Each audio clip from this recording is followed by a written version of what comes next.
Hello दोस्तों। तो हमने आपको पिछली वीडियो में बताया था कि हम जब भी यूज़र यहाँ से कोई भी आईडी डालेगा तो उसका सारा डिटेल, जैसे उसका नेम, फादर और मदर, वो डिटेल हम यहीं पे शो करेंगे। वो कैसे कर सकते हैं, तो आइए देखते हैं। तो इसके लिए हमें आना पड़ेगा कोड में और यहाँ पे एक नई फाइल बनानी पड़ेगी view.php। ठीक है, view.php आपने बना लिया। कोडिंग थोड़ा सा स्टार्ट करते हैं। ठीक है, सबसे पहले php को ओपन करिए, इंटर। और इसमें सेम कहानी है, कनेक्शन बनाना पड़ेगा आपको MySQLi_connect से। उसमें लिखना पड़ेगा आपको लोकल होस्ट रूट, और ये जी अपना पासवर्ड है, कामा, और यहाँ पे डाटाबेस का नाम। ठीक है, ये मैंने पिछले वीडियो में भी बता दिया है। और यहाँ पे हम एक क्वेरी लिखते हैं। क्वेरी इजी है। जब भी हमें व्यू करना होता है डाटा को, यानी पढ़ना होता है, आपको बता दें कि जब भी इसमें से कुछ भी हमको देखना होगा इस पेज में, तो हमें उसके लिए एक कोड लिखना पड़ता है, यानी क्वेरी लिखनी पड़ती है, जिसका नाम होता है सिलेक्ट स्टार फ्रॉम अपने टेबल का नाम। तो टेबल का नाम हमने रखा था आई थिंक क्लास 1। ठीक है, टेबल का नाम हमने क्या रखा है, क्लास 1। तो आप भी लिख लीजिएगा क्लास 1। याद रखिएगा कि ये टेबल का नाम है, तो बैक टिक में रखिएगा इसे। ठीक है, और यहाँ पे एक छोटा सा कंडीशन सेट कर दिया, वेयर आईडी इक्वल टू, क्योंकि कॉलम का नाम भी है तो वो भी बैक टिक में ही रहेगा। आईडी मैंने मैनुअली 4 ले लेना है। ठीक है, और फिर वही है जी, आई क्वेरी बनाना पड़ेगा, MySQLi_query $कॉन कामा $क्वेरी कोष्टक बंद सेमी कॉलन। इसके बाद हमें एक लाइन और लिखना पड़ेगा रिजल्ट नाम का, जिसमें लिखेंगे MySQLi_fetch_ एसोक लिख दीजिएगा, $i क्वेरी दीजिएगा। मैं समझा दे रहा हूँ ये क्या करता है। ठीक है, एक प्रिंट $r $रिजल्ट। देखिए, मैं चाहता तो वीडियो को थोड़ा छोटा बना देता, बट अभी के लिए समझिए कि थोड़ा मैं क्यों डिटेल में बताना चाहता हूँ। मैं आपको एरे का कंसेप्ट समझाना चाहता हूँ, एरे होता क्या है। तो एज्यूम करिए आपके पास, मैं नोटपैड में लेके आता हूँ आपको। ठीक है, यहाँ पे मैं समझाता हूँ आपको। एज्यूम करिए कि आपने एक वेरिएबल बनाया है $a नाम का। उसमें आपने रखा है $a में रखा है आपने नेम पे रवि। ठीक है, फिर फादर पे रखा है अवधेश। ऐसे ही आपने मदर पे रखा है इंद्रावती। ठीक है, एरे का सिंबल कुछ इस प्रकार से होता है, स्क्वायर ब्रैकेट को एरे कहा जाता है। ठीक है, तो इसमें अब हमें करना क्या होगा कि अगर मैं इसमें से देखना चाहता हूँ, मैं सपोज करिए कि रवि के फादर का नाम देखना चाहता हूँ, तो कुछ ऐसे लिखूँगा कि $a के अंदर से फादर का नाम दिखाओ मुझे। ठीक है, यानी इसका रिजल्ट क्या आ जाएगा अभी, तो इसका रिजल्ट आएगा अवधेश। ठीक है, अगर मैं लिखूँगा $a के अंदर से मुझे नेम दिखाओ, तो नेम के इक्वल टू में मैंने क्या दिया है, ये देखिए नेम ये है, और इसके इक्वल टू पे क्या दिया है मैंने, रवि दिया है।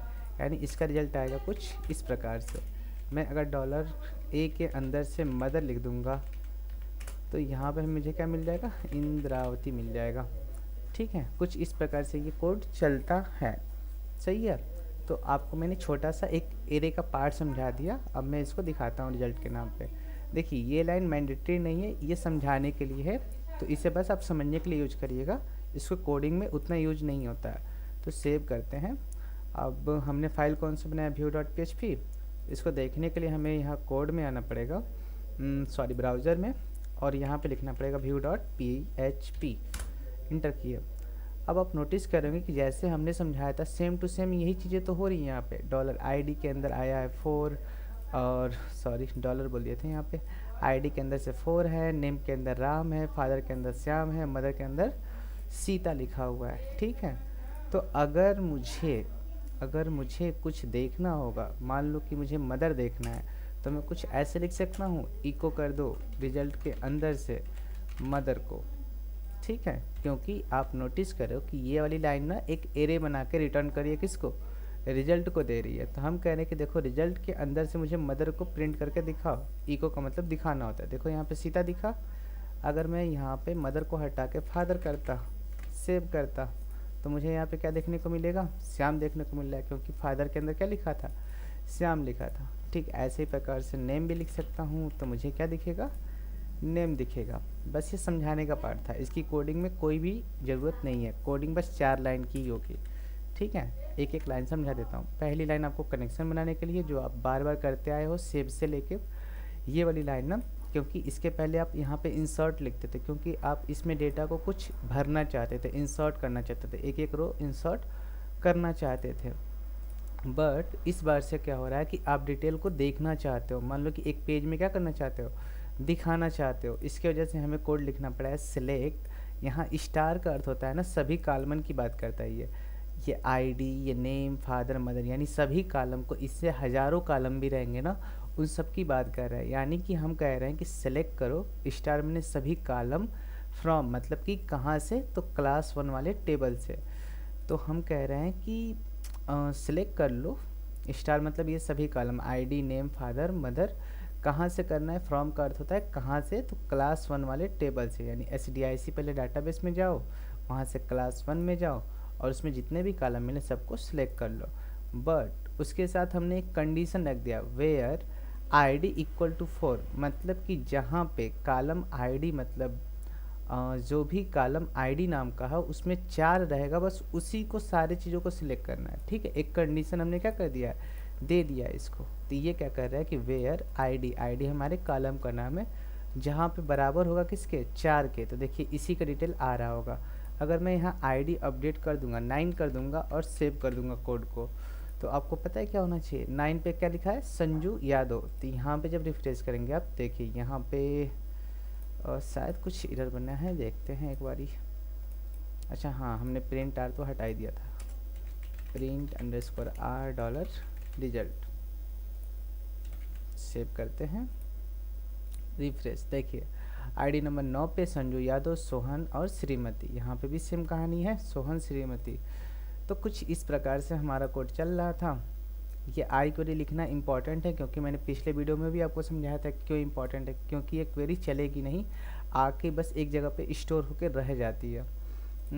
ये वाली लाइन क्या कर रही होगी, ये लाइन ये कर रही है कि इसको एक एरे बना रही है, मतलब कि जो भी ये क्वेरी चलेगा, एक बार ना मैं इसको कॉपी करता हूँ, ठीक है, और यहाँ SQL लिखा है ना, इसमें आके पेस्ट करता हूँ।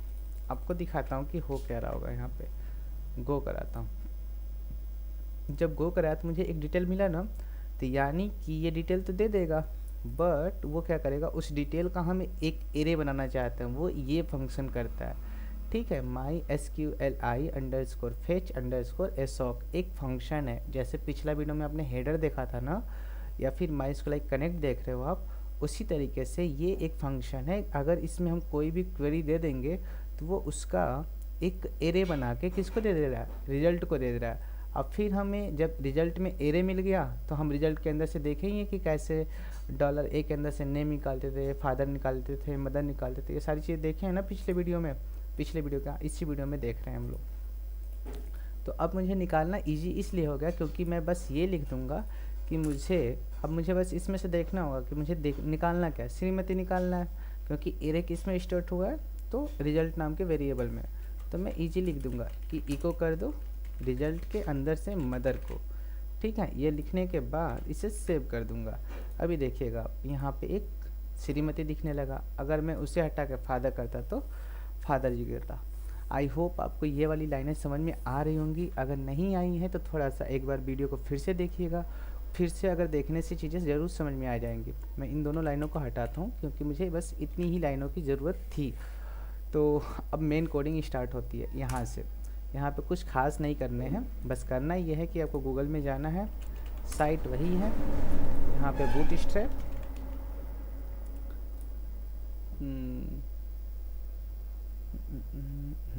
कॉपी, और यहाँ से पेस्ट करिएगा, जहाँ पे ये PHP ख़त्म हुआ ना वहीं पे पेस्ट कर दीजिएगा। ठीक है, अब मैं एक सिंपल सा रखता हूँ, एक हेडिंग बना लेता हूँ H4 नाम से, उसमें लिख देता हूँ नेम, फिर एक डैश लगा कर छोड़ देता हूँ। अब से कहानी सेम है, अगर मैं PHP को ओपन कर लूँ, PHP बंद कर दूँ, और इसके अंदर लिखूँ इको कर दो डॉलर रिजल्ट के अंदर से जो भी नेम है वो। अब देखिएगा क्या होगा, आउटपुट कुछ ऐसा आने लगा। आ गया। आपने पिछला वीडियो में देखा था कि HR लिखने से एक लाइन ड्रॉ हो जा रही थी। HR लिखा हमने, फिर से H4 लिख दिया हमने। H4 लिखने के बाद इंटर दबाइएगा आप। Father dash PHP open PHP बंद, अंदर आके इको कर दीजिए डॉलर रिजल्ट के अंदर से फादर को। सेव करेंगे कोड को और रिफ्रेश करेंगे। देखिए अच्छा से दिख रहा है। ठीक, इसके बाद एक बार HR और लगाएंगे। H4 हेडिंग है अपना, मदर ऐसे PHP बंद इको डॉलर रिजल्ट के अंदर से मदर। सेव करेंगे इसको, रिफ्रेश। ठीक है जी, कितना इजी हो गया। अब प्रॉब्लम ये है कि जब भी मुझे देखना होगा तो क्या कोड में आके बार बार यहाँ से आईडी चेंज करना पड़ेगा? तो जवाब होगा नहीं। इसको हम डायनामिक अभी करते हैं, कैसे करना है वो देखते हैं। देखिए 5 का डिटेल दिखने लगा, 4 कर देंगे और सेव करके रिफ्रेश करेंगे तो 4 का डिटेल दिखने लगा। अब प्रॉब्लम को कैसे सॉल्यूशन देंगे? सॉल्यूशन कुछ ऐसे देना है कि हम यहाँ पे एक वेरिएबल बना लेंगे आईडी नाम का, उसमें कोई वैल्यू भर देंगे, उस आईडी को बोल देंगे कि तुम यहाँ आ जाओ। ठीक है, अब देखते हैं कि आईडी नंबर 6 का डिटेल दिख रहा है कि नहीं। तो आईडी नंबर 6 का डिटेल दिखने लगा। इसमें मिला लेते हैं एक बार क्लास 1 में आके। आईडी नंबर 6 का डिटेल ये है। तो इसको कैसे सही करेंगे? सही करने के लिए कुछ कोडिंग होगा। कैसे? हम इंडेक्स वाले पेज पे ही जाएंगे और जहाँ पे ये सारी बातें लिखी है ना, ये फार्म जहाँ पे ख़त्म हुआ है उसके नीचे ही एक नया फार्म हम बनाएंगे। ठीक है, इस बार एक्शन में दे देंगे। एक बार तो फार्म बनाएंगे लेकिन पोस्ट वाला बनाइएगा। ठीक है, पोस्ट पे क्लिक कर दीजिएगा, बन जाएगा वो। view.php कर देंगे, इंटर करेंगे, एक सिंपली पैराग्राफ बना देंगे, इंटर योर आईडी, और इससे कह देंगे कि एक इनपुट बना दो और एक और इनपुट बना दो जिसका नाम रख देना सबमिट। सेव करते हैं इसे और इसको बैक जाने के लिए क्या करेंगे, यहीं से चले जाते हैं ईजी में, फाइल को रिफ्रेश करते हैं। ऐसा दिखने लगा। अब जब भी यूज़र यहाँ पे क्लिक करेगा तो कहाँ पे पहुँच रहा है? view.php पे। बट दिक्कत ये है कि कुछ लेके जा नहीं रहा है। ये जो भी हम भर रहे हैं ना, ये इधर लेके आ नहीं रहा है, वो हर बार सेम ही आ रहा है। तो कैसे ला सकते हैं? यानी यही हमारा फार्म है ना, तो हम इसको इनपुट को एक नाम दे देंगे आईडी। इसका नाम क्या दे दिए? आईडी। इसको बुलाएंगे कहाँ पे? view.php में। ये रहा मेरा view.php, जहाँ पे भी मैंने मैनुअल 6 लिखा था ना, बस वहीं पे आईडी लिखो और इसे सेव कर दो। अब देखते हैं चल के रिफ्रेश पेज। 6 नंबर लिखे तो ये आया, 7 नंबर लिखेंगे तो ये आ जाएगा, 8 नंबर लिखना है तो ये आ जा रहा है। तो आई होप आपको ये चीज़ें समझ में आ रही होंगी। अगर आ रही होंगी तो वीडियो को लाइक कर दीजिए और चैनल को सब्सक्राइब कर दीजिए अगर पहली बार आए हैं तो। थोड़ा बहुत इसे और अच्छा कर देते हैं, जैसे इस सबमिट बटन के बाद एक HR लगा देते हैं, तो वो मिलेगा इंडेक्स वाले पेज में। सेव करते हैं इसे। ये तो सही हो गया। ये तो मान लो अपना हो गया अपना पैराग्राफ। इसको भी सही कर देते हैं। एक क्लास लिखना पड़ता है, इस इनपुट को एक क्लास लिख रहे हैं हम, फार्म कंट्रोल। सही हो गया। बटन के लिए भी हो सकता है, बटन को भी एक क्लास लिख देते हैं। बटन का BTN होता है, BTN। एक और होता है क्लास वार्निंग नाम से, जो येलो कलर का दिखता है।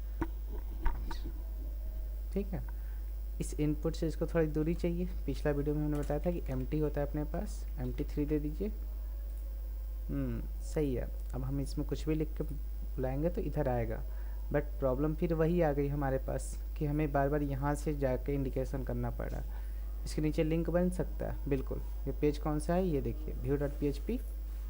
यहाँ पे आ जाइए, जहाँ पे भी ये सारी चीज़ें बनी है ना, उसके नीचे HR बना दीजिए, एक लिंक बना दीजिए और बोल दीजिए भैया आप index.php पे जाना जब भी यूज़र क्लिक करेगा तो, और यहाँ पे लिखा मिलेगा आपको गो बैक। सेव करते हैं, रिफ्रेश करते हैं, ऐसा मिल गया। थोड़ा इसे बटन बना देते हैं, इसमें आके class equal to btn primary save. अब ठीक हो गया होगा। बैक जा सकते हैं, यहाँ से आईडी भरेगा तो शो करेगा। देखिए ये तो कह रहा है कि कुछ एरर आ रहा है। वो एरर इसलिए आ रहा है क्योंकि आईडी नंबर 54 तो इसमें है भी नहीं, यानी जो आईडी रहेगा उसका डिटेल दिखाएगा, अदरवाइज वो क्या दिखाएगा, एरर दिखाएगा। आगे जब समझेंगे तो ये भी देख लेंगे कि कैसे ये सही हो रहा है। ठीक है, तो आई होप आपको ये चीज़ें समझ में आ रही होंगी। अगर आ रही हैं तो ठीक है, वीडियो को लाइक कर दीजिएगा। नहीं आ रही होंगी तो थोड़ा बहुत कमेंट कर लीजिएगा। और सब कुछ सही है तो चैनल को सब्सक्राइब जरूर कर दीजिएगा। Thank you guys.